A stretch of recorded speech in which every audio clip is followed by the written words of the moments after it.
Ang kwentong ito ay hango sa totoong buhay. Karanasan ito ni Nelson. Taong 1957, Alamada, Cotabato.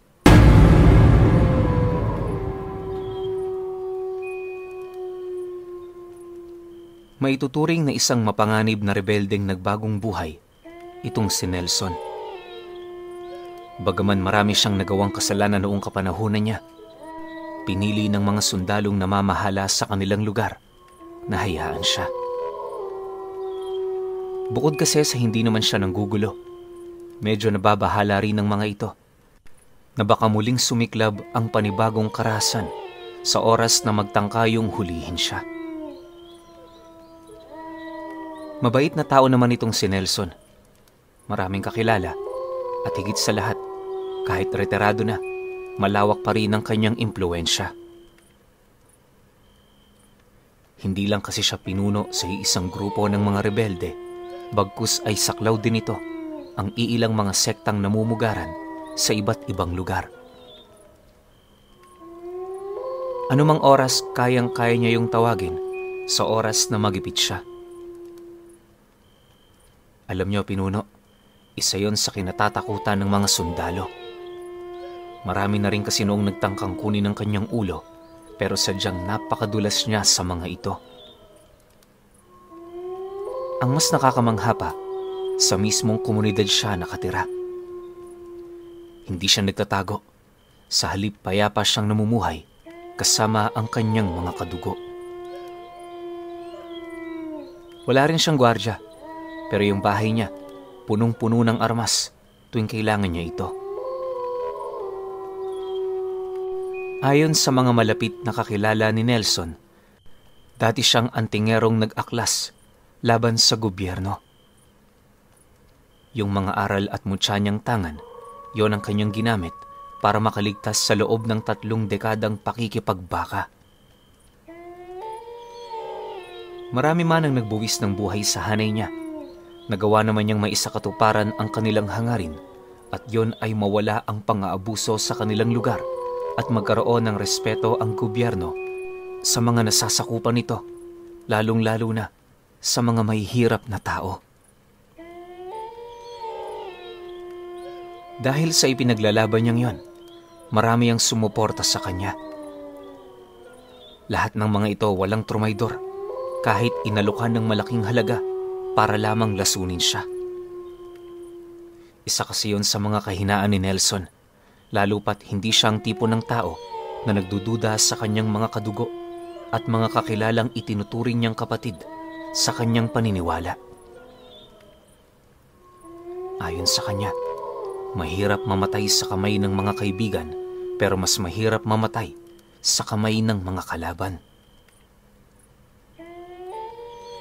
Dagdag pa niya na puro ang kanyang pagtitiwalang ibinibigay, kaya lubos siyang natutuwa sa mga taong naging tapat sa kanya hanggang sa kahuli-hulihan ng kanilang mga buhay.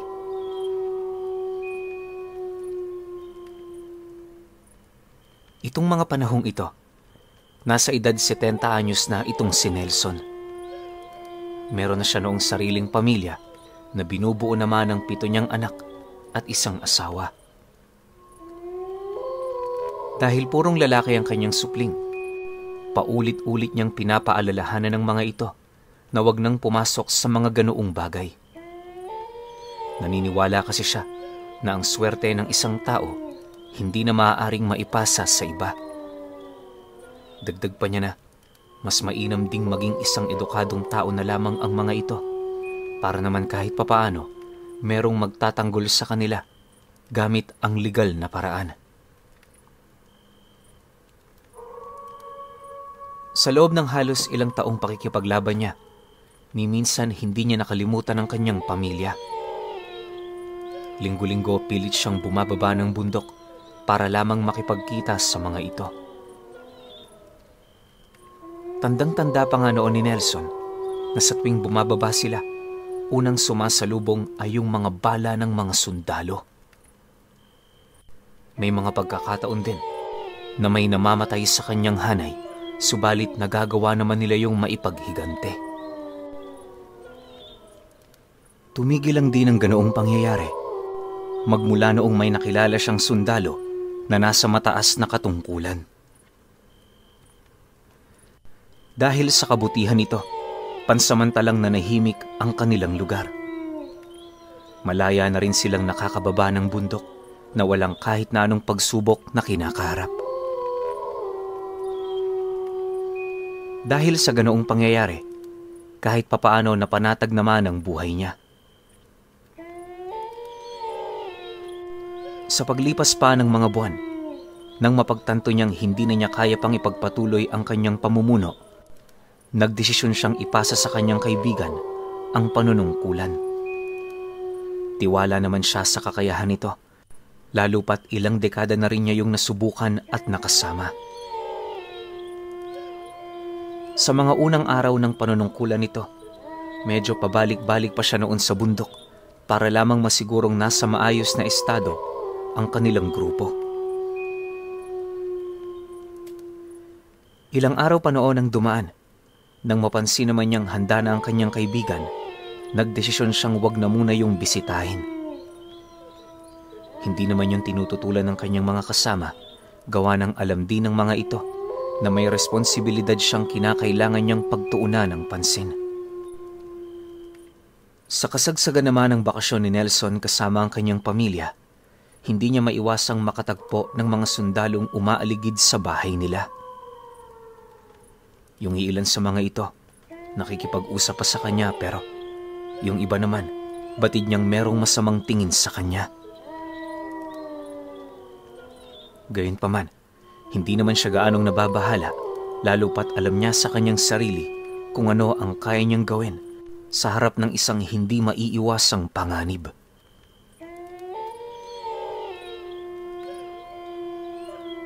Isang umaga, habang nagkakape si Nelson sa labas ng bahay nila, meron siyang nasipat na isang sundalo na nagmamadaling naglalakad papalapit sa bahay nila.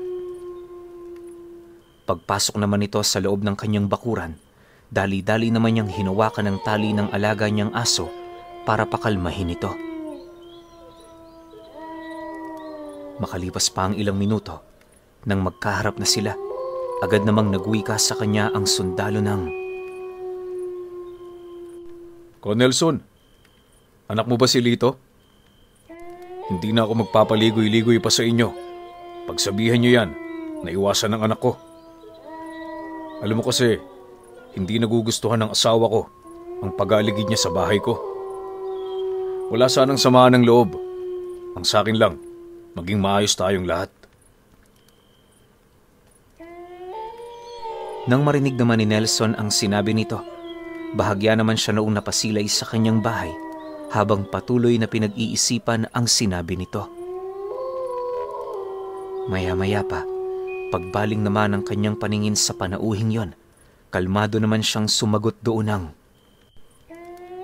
Hayaan mo at pagsasabihan ko.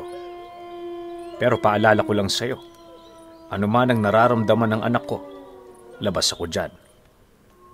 Kung malalagay man siya sa panganib, dahil sa babala niyong yan, hindi ako magdadalawang isip na tumulong.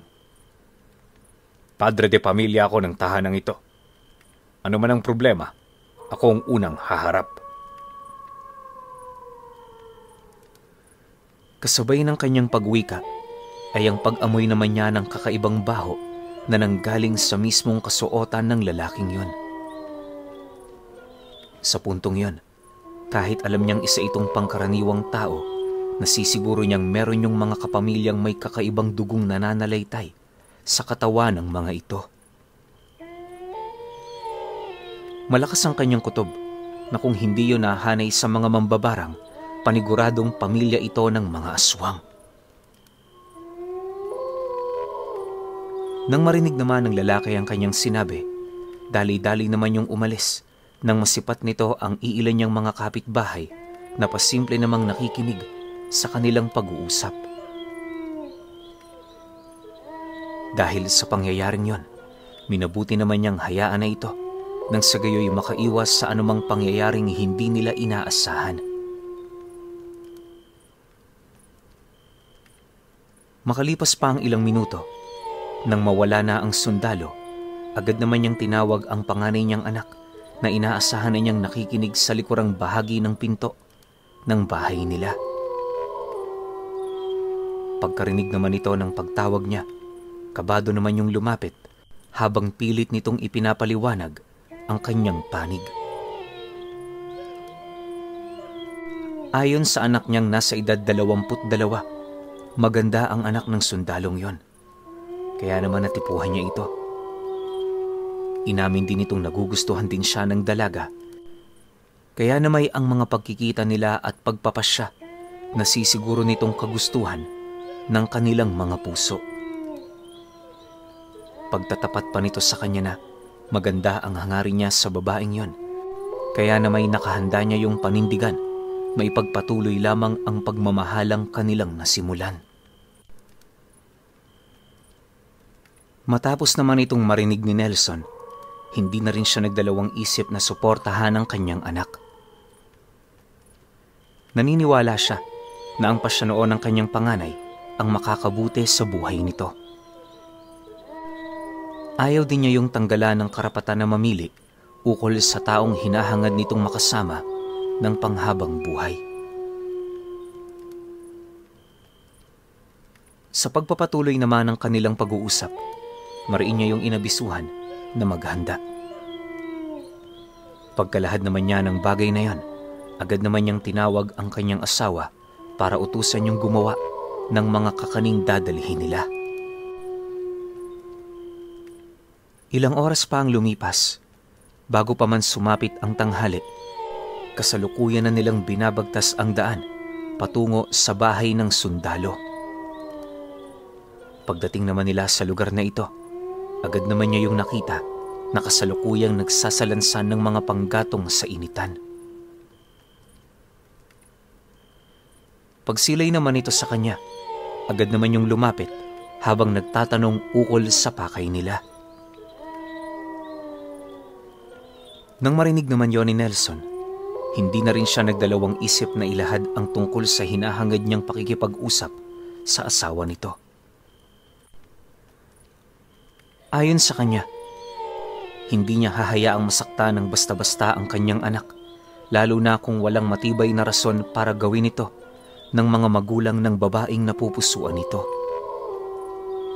Dagdag pa niya na tatanggapin nila ang lahat ng magiging pasya nito kung yung anak nila mismo ang tatanggi ng mga nararamdaman nito para sa kanyang panganay. Mariin niya ring inilahad sa lalaki na hanggat maaari, pagbigyan nila ang kagustuhan nilang yon kung nais nilang hindi na sila magpumilit pa.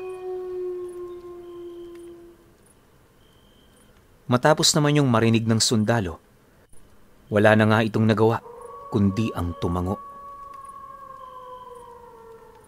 Pagpasok naman ito sa loob ng bahay, matyaga naman silang naghintay hanggang sa dumating ang puntong muli na yung lumabas kasama ang anak nito.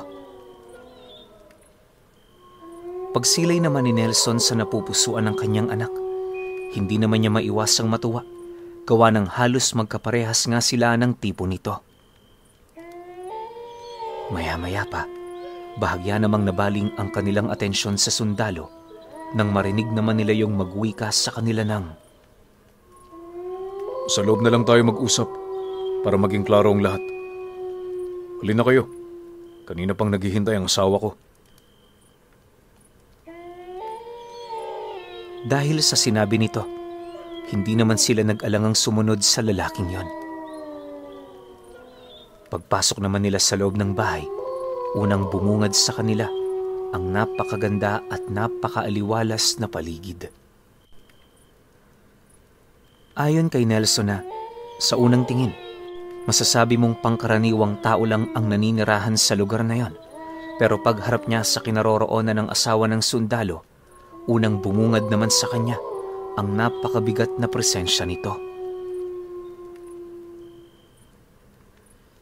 Sa kanyang pagmamasid, napansin naman niyang yon ay napakatahimik. Bagaman hindi ito nagsasalita, hindi naman niya maipagkakaila ang tungkol sa pagtitimpi nitong magsalita. Makalipas pa ang ilang minuto, Nang hindi na maatim ni Nelson ang pangyayaring yon, minabuti naman niyang tanungin ng babae ukol sa nais nitong mangyari. Dagdag pa niya na anuman ang pasya ng mag-ina, taus-puso nila yung rerespetuhin. Ang sa kanila lang, maging maayos ang lahat para naman kahit papaano, hindi sila magkasakitan. Hindi naman sa nangingialam ako.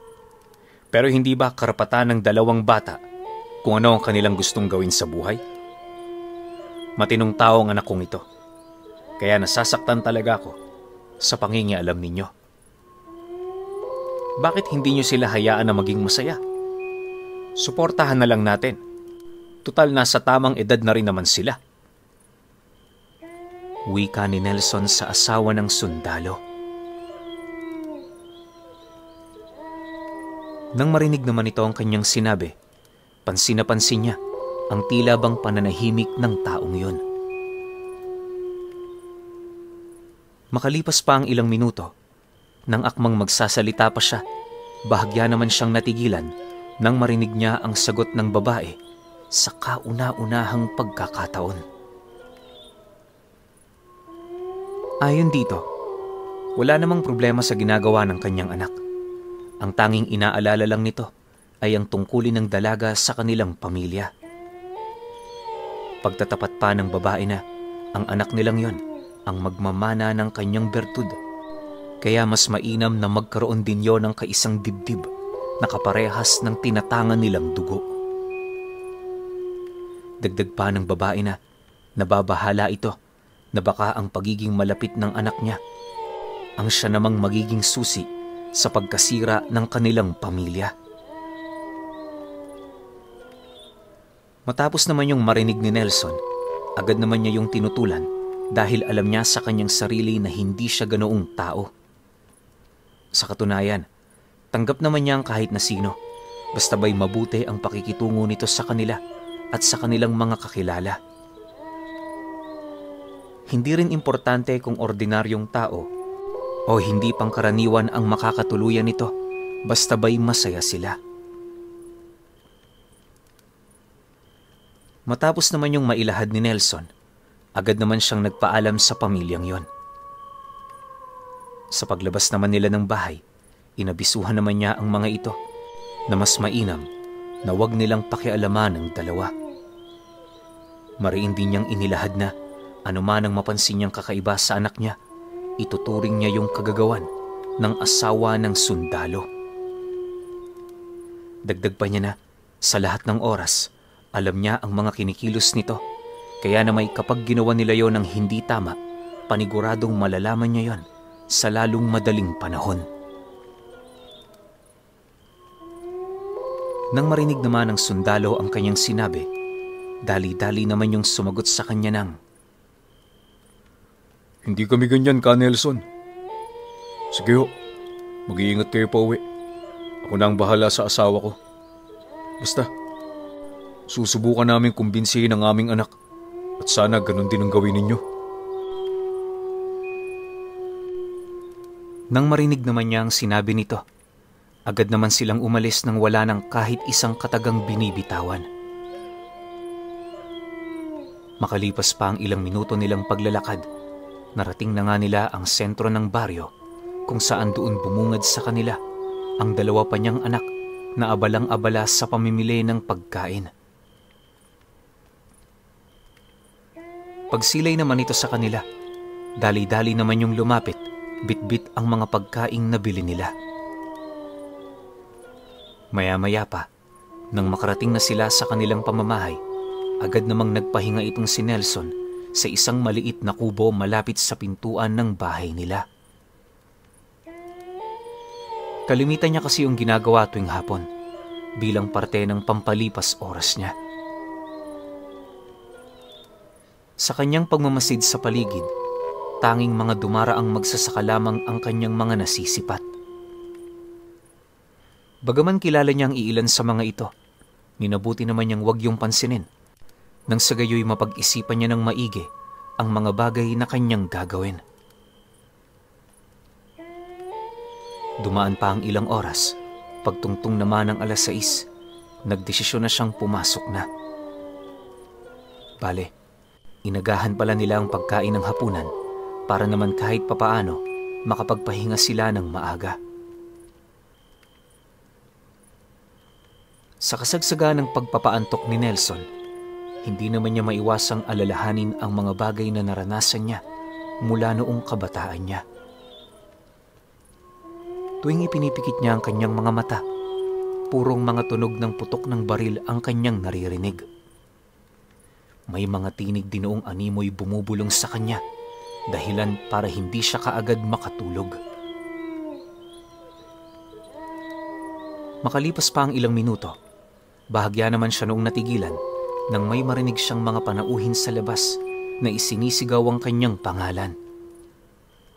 Sa tono ng boses nito, nasisiguro niyang pamilyar yun sa kanya, kaya na may dali-dali naman siyang tumayo para sumilip sa entradang pinto ng bahay nila. Maya-maya pa, pagsilay naman niya sa labas, doon tumambad ang 3 kalalakihan na merong mga bit-bit na sulo. Nakasuot din yun ng mga salakot at sa mismong tagiliran nito, nasipat niya ang 2 armas na merong mga pulang bandana. Dahil dito, hindi na siya nagdalawang isip na buksan ang pinto, sabay wika sa mga kalalakihang yunang. Oh, magandang gabi sa inyo. Ba't kayo nandirito? Ginabi ata ang pagbisita ninyo. Wala na bang ibinibigay na libreng oras ang ating samahan?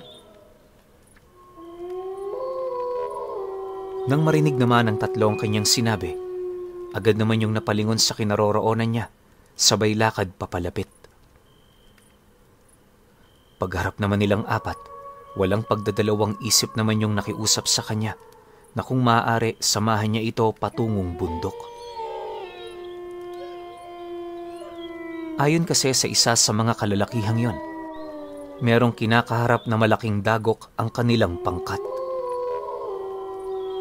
Sa loob ng 2 araw, 3 na ang namatay, kung saan pawang mga biktima ng kanilang mga kalaban. Wala ring nakakaalam sa kanila kung sino ang mga nilalang na yon, dahil gabi lamang ito kung umatake. Ang ikinakatakot ng dating grupo ni Nelson na baka kaparte ang mga taong yon ng isang espesyal na sandatahan ng gobyerno. Pagtatapat pa nito sa kanya, patay na ang namumuno sa kanila, kaya wala silang magagawa kundi ang bumalik sa kanya. Mahirap man yung gawin pero nakahanda sila sa anumang sasabihin ng dati nilang pinuno. Dahil sa sinabi nito, halos hindi naman siya nakapagsalita, dala ng matindi niyang pagkagulat. Sa isang iglap, lahat ng kanyang karanasan na merong kaugnayan sa commander ng grupo muling bumalik sa kanyang wisyo. Matapat niya kasi yung kaibigan at sa loob ng halos ilang dekada, yon ang naging kasama niya sa lahat ng operasyon nila. Pasensya na ho kayo, Ka Nelson, kung hindi namin agad nasabi sa inyo. Kahit kami man po, nabigla sa mga nangyari. Pero nang magagawa namin, nangyari na ang mga bagay na aming kinakatakutan. Akala ko si Commander lang ang kanilang pakay. Pero magmula noong namatay siya, mas lalong tumindi ang presensya ng mga ito sa aming trensera. Pinilit po naming lumaban pero anong magagawa namin sa mga kalabang hindi namin nakikita? Marami na ho nangyari, Ka Nelson. Yung anak kong ang kakaanib lang sa samahan, papatay ng mga ito. Mga demonyo sila. Mga wala silang awa. Nanlulumong wika ng kasama niya. Matapos naman niya yung marinig, walang pagdadalawang isip naman siya doong sumama patungo sa dati nilang kuta. Habang binabagtas nila ang daan, marami pa siyang nalaman ukol sa kinakaharap na digmaan ng mga kasama niya.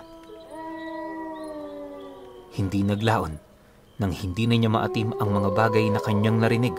Siya na mismo ang nangako sa mga ito na hindi siya titigil hanggat hindi nakakapaghigante ang kanilang grupo. Dagdag pa niya na makakaya na nilang makipaglaban sa mga ito gayong naroon na siya.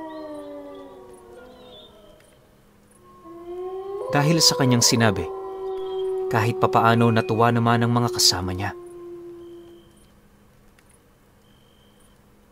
Kalahating oras pa ang lumipas nang marating na nila ang likurang bahagi ng ikatlong bundok. Doon naman bumungad sa kanya ang kuta ng kanyang mga kasama na halos sira-sira na. Di pa man sila nakakalapit, pansin na dinoon ni Nelson ang tila bang maladilubyong nananalasa sa lugar na yon. Makalipas pa ang ilang minuto, pagpasok naman nila sa kuta, unang sumalubong sa kanila ang unang pangkat na naglilibot sa gabi. Bawat isa sa mga ito, ramdam ni Nelson ang takot ukol sa kanilang mga kalaban. Pagsilay naman ito sa kinaroroonan niya, agad naman yung lumapit habang bakas sa pagmumukha nito ang hindi maipagkakailang tuwa. Sa kanilang pag-uusap, inilahad ng mga rebelde kung gaano sila nasisiyahan sa presensya ni Nelson sa lugar nila. Dagdag pa ng mga ito na dahil sa kanyang pagpunta, unti-unti silang nakaramdam ng pag-asa sa kabila ng matinding dagok na kinakaharap nila. Sa pagpapatuloy naman ng kanilang pag-uusap, mas lalo pa siyang naliwanagan ukol sa kasalukuyang nangyayari sa lugar. Maya-maya pa, nang akmang gigisingin na niya ang kabuuang pangkat, bigla naman sila noong napatahimik nang makarinig sila ng mga malalakas na kaluskos sa buong paligid. Sinasabayan din niyo ng malakas na hangin na parabang merong isang hindi pangkaraniwang nilalang ang lumilikha nito. Dahil sa pangyayaring yon, agad naman niyang pinakalat ang bawat miyembro nila. Inabisuhan niya ring huwag lalayo sa lugar nang sa gayoy hindi ito basta-bastang mahugot ng kanilang mga kalaban patungo sa dilim. Matapos naman niya yung ilahad, taimtim naman niyang inihipan ng dasal ang kanyang hintuturo, sabay lapat nito sa kanyang noo. Pagmulat naman ang ikatlo niyang paningin, sinabayan naman niya yon ng 6 na buhay na kataga na siya namang nagpakunat sa tangan niyang kabal. Matapos nun, agad naman niyang pinakiramdaman ng buong paligid para hanapin ang mga nilalang. Nagpalipad din siya ng mga usal sa hangin upang masigurong walang makakalapit sa kanila nang hindi niya nalalaman. Hindi naglaon. Nang maihanda na niya ang lahat ng kanyang kinakailangan, doon na siya matyagang naghintay ng tamang pagkakataon. Halos inabot din siya ng ilang minuto kakamasid sa paligid hanggang sa dumating ang puntong meron na siyang nakitang isang nilalang na mabilis dumaan malapit sa kinaroroonan ng 2 rebelde. Pagsilay naman niya rito, agad naman niyang nakumpirma na hindi yon mga sundalo. Walang sabi-sabi, dali-dali naman niyang sinigawa ng kanyang mga kasama upang maalarma ang mga ito sa kung ano ang kalaban nila. Umatras kayo! Mga aswang ang kalaban nyo! Sigaw ni Nelson sa mga kasamahan niya. Nang marinig naman ng mga ito ang kanyang sinabi, walang habas naman yung nagpaputok habang dahan-dahang umaatras. Sa abot din ng kanilang makakaya, pinili nilang dumikit sa bawat isa nang sa gayoy madali nilang makita ang mga kalaban nilang umaaligid. Maya-maya pa, paglapit naman nila sa kinaroroonan ni Nelson, agad naman nilang itinigil ang kanilang pagpapaputok. Sa pagpapatuloy ng kanilang pagmamasid, labis-labis naman noon ang kanilang pasasalamat gawa ng ni isa sa mga supling nilang nasa loob ng bahay na tinutuluyan nila, hindi nangahas na lumabas. Maaaring alam na ng mga ito ang mga nangyayari sa kanilang lugar, kaya nagdesisyon yung manatili sa loob. Sa pagbalik naman ng katahimikan sa lugar na yon, sa kauna-unahang pagkakataon, nasipat ng rebeldeng grupo ang totoong kaaway ng kanilang pangkat. Base sa pagkakatanda ng mga saksi, naaktuhan nilang naglalakad ang humigit sa 15 nilalang sa entradang bahagi mismo ng kanilang pugad. Habang binabagtas ng mga ito ang daan, nanlilisik naman ang mga mapupula nitong mga mata habang nakatitig sa kanila. Butot balat din ang karamihan sa mga ito pero labis yung nakakapangilabot gawa ng pansin na pansin nila ang tila bang pagiging kakaiba ng wangis ng mga nilalang na yon. Makalipas pa ang ilang minutong pagmamasid, doon na rin nila nasilayan ang 3 dambuhalang aso na halos gakalabaw ang laki. Bagaman dambuhala ang mga nilalang na yon, kahit isang mahinang kaluskos, wala silang naririnig na nagmumula sa mga ito. Maya-maya pa, pagtigil naman ng mga nilalang sa loob mismo ng kuta, doon naman nakita ni Nelson ang isang matandang aswang na dahan-dahang bumabalik sa orihinal nitong kaanyuan. Pagtitigan naman nilang dalawa, napangiti lang naman ang matanda habang nagwiwika sa kanya ng, "Akala ko ba tinalikuran mo na ang pagiging rebelde mo? Kumusta ka na, Commander? Marami akong naririnig na balita ukol sa'yo, kaya sinubok ko ang grupo mo. Kaso lang nung dumating kami rito, wala ka na. Marami na ring nagbago. Dala ng galit ko nun, pinatay ko yung tagapaghalili mo. Umaasa ko na dahil doon, magpapakita ka. Hindi nga ako nagkamali."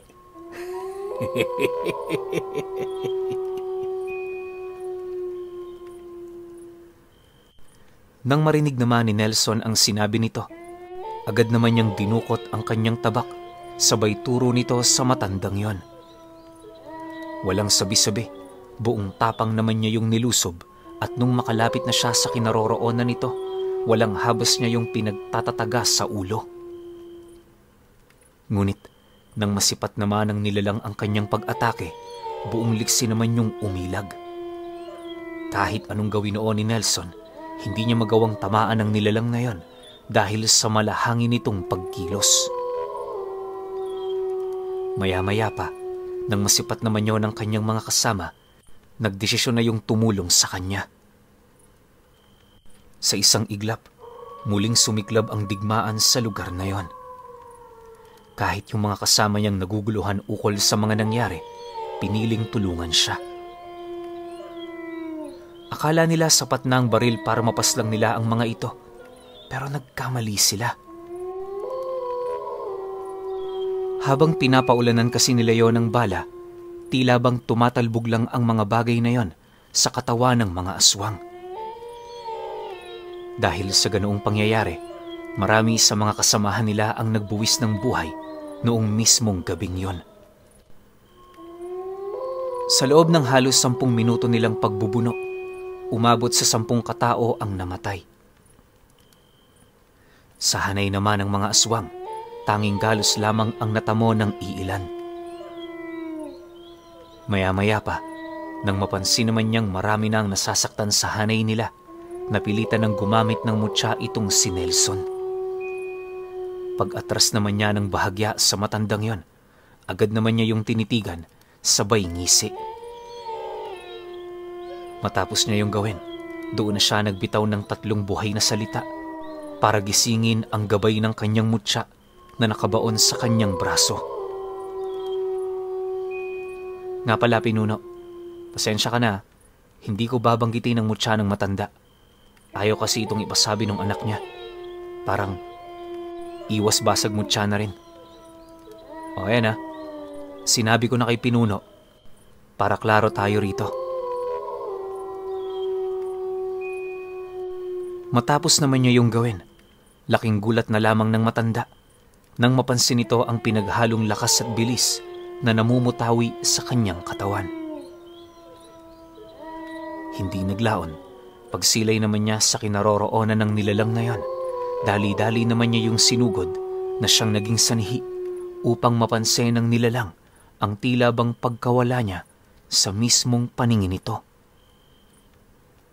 Pilit din itong sinubukang alamin ng mga pamamaraan ng kanyang pag-atake, pero dahil sa bisa ng mutya, naging imposible na yon para sa matandang aswang.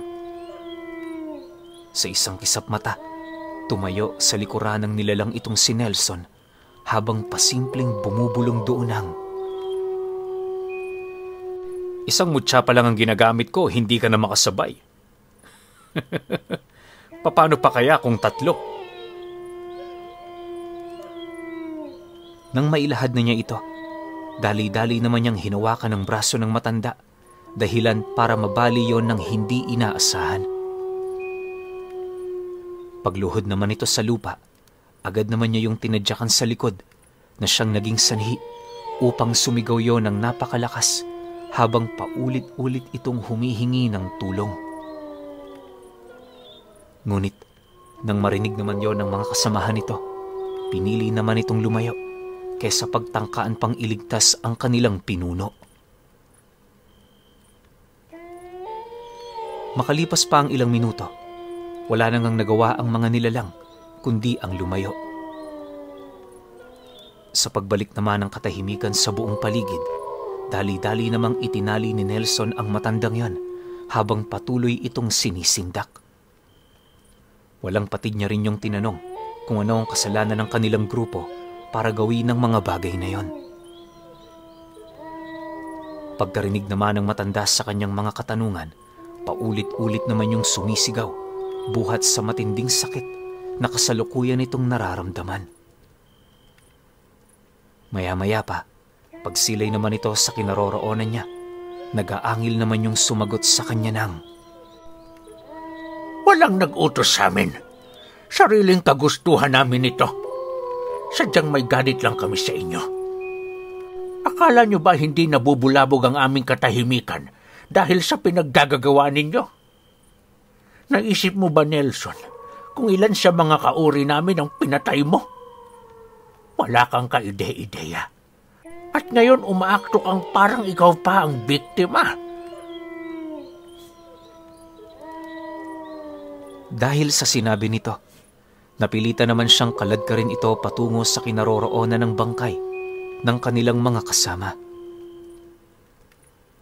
Pagsilay naman doon ng matanda, humagikgik lamang yon habang paulit-ulit na dinuduraan ang mga bangkay na nasa harapan nito. Pagsilay naman ng mga kasamahan niya sa ginawa nito, galit na galit naman nila yung pinagtulungan hanggang sa tuluyan ng kumalas ang ulo nito mula sa kanyang katawan. Sa pagbagsak naman ito sa lupa, mariing inilahad ng mga rebelde ang kagustuhan nilang maghigante. Dagdag pa ng mga ito na nakahanda silang gawin ng lahat, mapagbayad lamang ang mga nilalang na sangkot sa pagkamatay ng kanilang mga kaibigan at kadugo. Pagkalahad naman nila ng tungkol sa bagay na yan, paisa-isa namang silang lumuhod sa harapan ni Nelson habang sabay-sabay na nagsasabi ng, Nakahanda kami sa lahat ng pwedeng mangyari. Tulungan niyo ho kami para maipaghiganti namin ang mga nawala. Pakiusap, wala na kaming malalapitan kundi ikaw na lang. Nang marinig naman niya ang sinabi nito, napabuntong hininga lang naman siya habang pilit na sumasang-ayon sa mga panauhing yon. Ayon kay Nelson na, iniiwasan niya ang ganoong pangyayari pero sa puntong yon, sadyang wala na siyang pagpipilian. Lahat ng mga kapatid niya sa samahan, katarungan ang isinisigaw kaya wala siyang magagawa kundi ito ay pagbigyan. Aminado rin naman siyang hinahangad niya ito, gawa ng nababahala rin siya na baka balikan ng mga nilalang na yon ang kanyang pamilya. Matapos naman ang kanilang pag-uusap, agad namang bumaba ng bundok itong si Nelson para bumalik na sa kanilang pamamahay. Upang makasiguro ring makakauwi siya ng ligtas, sinamahan siya ng matataas na opisyal ng grupo na kargado ng mga armas. Hindi naglaon. Nang marating na nila ang baryo, walang pagdadalawang isip naman niya yung inabisuhan ukol sa gagawin nilang plano sa mga susunod na araw. Mariin niya ring inilahad sa mga ito na hanggat wala pang senyas na nagmumula sa kanya, iwasan nilang gumalaw nang naaayon lamang sa bugso ng kanilang damdamin. Pagpapaalala pa ni Nelson, tuso at mapanlin lang ang mga aswang, kaya kinakailangan nila itong gamitan ng talino kapag nagdesisyon silang makipaglaban sa mga ito. Matapos naman yung marinig ng kanyang mga kasama, dali-dali naman yung umalis sa pamamahay niya. Sa paglipas pa ng mga araw, walang ibang ginawa ang kanilang pangkat kundi ang maghintay. Hanggat wala ring ulat na naghahayag ng kakaibang kaganapan sa kanilang kuta, iniiwasang tumungo doon ni Nelson dahil sa pag-init ng mga mata ng mga sundalong naglilibot sa kanilang lugar. Hindi niya mawari pero magmula noong sumiklab ang gulo, tila bang may binabalak ng kakaiba ang mga sundalo. Gayunpaman, sa kabila ng mga nararamdaman niyang yon, minabuti niya pa ring manatiling kalmado. Kampante naman siya kahit papaano, gawa ng nasisiguro niya, hindi siya iiwan ng kanyang kabal anumang oras at pagkakataon. Dahil sa ganoong pangyayari, unti-unti namang nakarating sa kanyang mga kasama ang kanyang sitwasyon, kaya na may ora mismo, nagpadala yon sa kanya ng tulong. Tuwing gabi merong mga nagbabantay na mga magsasaka sa kanyang bahay upang masigurong walang magtatangkang pumasok sa loob sa oras ng kanilang pamamahinga. Sinigurado rin nilang nakadistansya ang mga sundalo nang sa gayoy hindi nila masisisi ang mga ito sa anumang pangyayaring hindi nila inaasahan. Isang linggo pa noon ang dumaan, nanatiling mapayapa ang lugar nila. Akala ng mga kasama ni Nelson magtutuloy-tuloy na ang sitwasyong yon, pero lingid sa kanilang kaalaman, meron na palang ginagawang hakbang ang kanilang mga kalaban. Sa pagsapit naman ng Biyernes ng gabi, habang nagpupulong sila sa kanilang kuta, bigla naman sila noong natigilan nang dumating ang kanyang panganay na anak, kasama ang sinisinta nitong dalaga at ang pamilya nito. Paglapit naman ito sa kinaroroonan nila, agad naman itong inilahad ang kanilang suporta, kalakip ng iilang mahalagang mensahe na merong kinalaman sa mga planong isinasagawa ng mga kalaban nila. Ayon sa ama ng dalagang yon, kapamilya nila ang nakalaban nilang mga aswang, kaya na may merong nakapagtimbre sa kanila ng mga ginagawa nito. Pagtatapat pa nito na, kalat na sa kanilang lugar ang mga pangyayaring yon, kaya na may bawat isa sa mga kalahi nila hindi maiwasang mangamba sa magiging resulta nito. Nang marinig naman yun ni Nelson, agad naman niyang ipinagtapat sa ama ng kasintahan ng kanyang anak kung ano ang nais nitong mangyari. Mariin niya ring inilahad dito, hindi siya magdadalawang isip na durugin ito kung sakali mang mapag-alaman niya na kabilang yon sa grupo ng mga aswang na pumatay sa kanyang mga kasama. Dahil sa kanyang sinabi, tumawa lang naman ang lalaking yon habang sumasagot sa kanya ng, "Hindi mo ako makikita rito kung isa akong traidor. Nandito kaming lahat dahil nandito rin ang aming anak. Tsaka isa pa, nagugustuhan na namin ang panganay mo. Alam mo, sa totoo lang, Commander, kung hindi dahil sa anak mong ito, hindi kami makikisawsaw sa gulong kinakaharap ninyo." Dahil sa sinabi nito, doon niya napagtanto na kasama nila ang pamilyang yon. Matapos naman ang kanilang pag-uusap, agad naman nila itong pinapasok sa isang kubo upang hindi na yon masipat pa ng mga tagapagmasid ng mga aswang na nasa labas ng kuta nila. Ilang oras pa noon ang lumipas, nagpatuloy ang kanilang pag-uusap-usap habang ang iilan naman sa kanila matyagang naglilibot sa kanilang lugar. Bawat isa sa mga ito armado mula ulo hanggang paa, nang sa gayoy masiguro na hindi sila mauunahan ng mga kalaban nila. Pagtungtong naman ng 9:00 ng gabi, matapos naman nilang maibahagi ang kanilang mga suhestyon, muling nagpatuloy ang kanilang pagbabantay sa lugar na yon. Sa pagpapatuloy ng kanilang pagmamasid sa paligid, marami ang nag-akalang magiging isa lang yung pangkaraniwang gabi. Pero habang paunti-unting nakakaidlip ang iilan sa kanila, meron na palang dahan-dahang lumalapit na panganib. 2 minuto bago sumapit ang 11:00 ng gabi, pag-ikot ng huling bantay ng kuta nila, mabilis namang pumuslit ang 2 dambuhalang aso patungo sa kubong pinagpapahingahan ni Nelson. Akala ng mga ito masosorpresa nila ang commander ng grupo, pero pagpasok nila sa loob, bumungad sa kanila ang matanda na kasalukuyang naghahasa ng tabak sa mismong harapan ng panganay nitong anak. Pagbaling naman ito sa hayop na nagkukumahog sumira ng dingding, dali-dali naman niya yung nilapitan, sabay unday ng taga sa mismong ulo nito. Sa sobrang lakas ng pagkakataga doon ni Nelson, halos mahati na ang ulo ng nilalang na yon.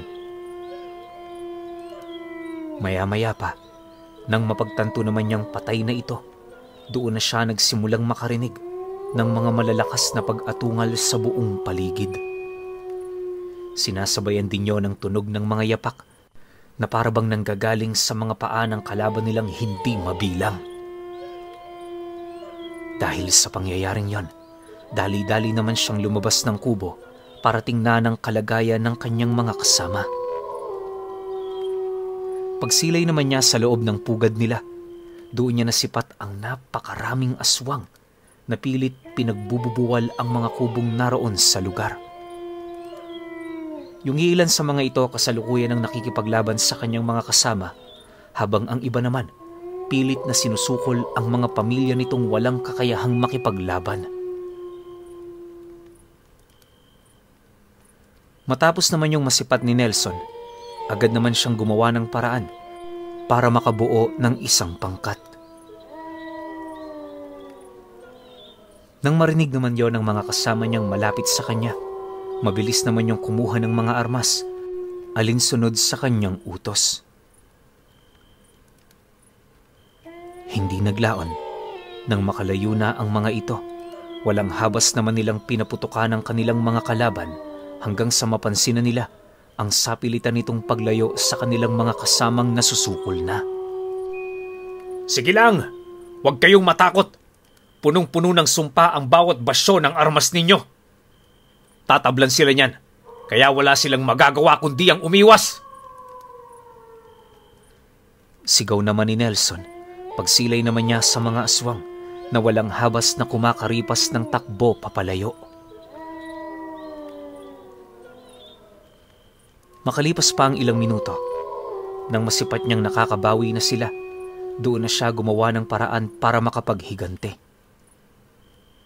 Habang pinagmamasdan niya noon ang mga nangyayari, maigi naman niyang hinanap ang pinuno ng kanilang katunggali. Sa isip-isip niya, para matapos ang kaguluhan sa kanilang lugar, kinakailangan niyang putulin ang mismong pinagmumula nito. Maya-maya pa, pagsilay naman niya sa malayong parte ng lugar, doon bumungad sa kanya ang isang babaeng may napakahabang buhok. Nakasuot yon ng kulay itim na bestida at sa likurang bahagi nito, naroon ang 5 nagsisilakihang nilalang na parang sa demonyo ang anyo. Paglalarawan ni Nelson sa mga nilalang ngayon, halos napakalayo nito sa wangis ng isang pangkaraniwang tao. Bukod sa wala yung mga labi, purong mga pangil ang mga nakausli sa bunganga nito. Nangingitim din ang bawat kuko ng mga nilalang na yon na parabang punong-puno ito ng lason. Ang mas ikinagulat niya pa ay noong masipat niya ang napakalapad na pakpak ng mga tauhan nito. Ayon kay Nelson na, sa tinagal-tagal na niyang nakasilay ng mga aswang, yun pa lamang ang kauna-unahang pagkakataon na masaksihan mismo ng kanyang mga mata ang isang kakaibang uri ng gabunan. Hindi niya mawari kung saan ang kanya napapabilang, pero malakas ang kanyang kutob, parte yon ng lahi ng mga tiktik. Maliban kasi sa nakakatakot nitong itsura, wala na roong kakaiba. Hindi rin gaanong nararamdaman ni Nelson ang presensya nito, kaya na may nasisiguro niya na kayang-kaya niya yung labanan ng mag-isa. Dahil sa kanyang mga nalaman, agad naman niya yung sinugod kasama ang 2 opisyal ng mga rebelde. Yon ang nagsilbi niyang kalasag at sandata upang mabilis niyang marating ang kinaroroonan ng pinuno ng mga kalaban nila. Hindi naglaon. Pagdating naman niya sa harapan nito, agad naman niyang tinapyasan ng ulo ang isa nitong kasama, sabay kaladkad naman sa gabunan na humarang sa pinuno nila. Paglayo naman doon ng bahagya ni Nelson, buong puwersa naman yung sinugod ng 2 niyang kasama. Pero bago pa man nila yun maundayan ng saksak sa dibdib, mabilis naman yung naglaho. Pagsilay naman niya sa abilidad nito, nagmamadali naman siya doong bumalik para tumulong. Sa pagpapatuloy ng ganoong kaganapan, aminado naman sila noong nahihirapan sila sa sitwasyong kinakaharap nila. Gayunpaman, sa kabila ng lahat ng yon, nanatili pa ring matatag at pursigido si Nelson na patayin ang salot na pumapatay sa kanyang mga kasamahan. Makalipas pa ang kalahating oras ng pakikipagbuno nila, sa tulong at sakripisyo ng 2 niyang kasama, nagawa na nga nilang mahuli ang nilalang na yon. Pagsilay naman niyang hawak-hawak na yon ng 2, agad naman niya yung nilapitan, sabay taga sa leeg nito. Sa isang kisap mata, kumalas ang ulo nito sa mismong katawan ng nilalang na yon. Pagbagsak naman ito sa lupa, dali-dali naman nila yung kinaladkad pabalik ng kuta upang maipakita sa iba nitong mga kasama. Matapos naman yung masilaya ng mga aswang, ito na rin ang naging hudyat ng pagwawakas ng kanilang pakikipaglaban. Walang sabi-sabi, agad namang nilisan ng mga ito ang kanilang lugar para tumakas. Hindi na rin yun sinayangan pa ng oras ng kanilang grupo, gawa ng alam nilang mas nangangailangan ng tulong ang mga sugatan nilang kasama. Magmula noong napatay nila ang pinuno nito, kailan may hindi na nagpakita pa yung iba pa nitong mga kasama. Lubos naman nila yung ikinatuwa, gawa ng kahit papaano napanatag na ang loob nila. Pero alam niyo pinuno, na dahil sa mga nangyaring yon, nagsilbi itong leksyon sa kanilang pangkat. Kahit gaano pa man kalakas ang kanilang grupo, pinipili nilang palaging mag-ingat at magbigay ng respeto sa mga lugar na napupuntahan nila.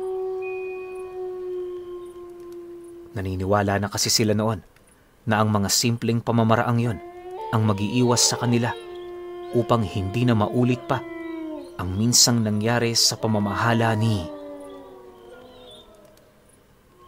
Nelson alias Commander Abuat.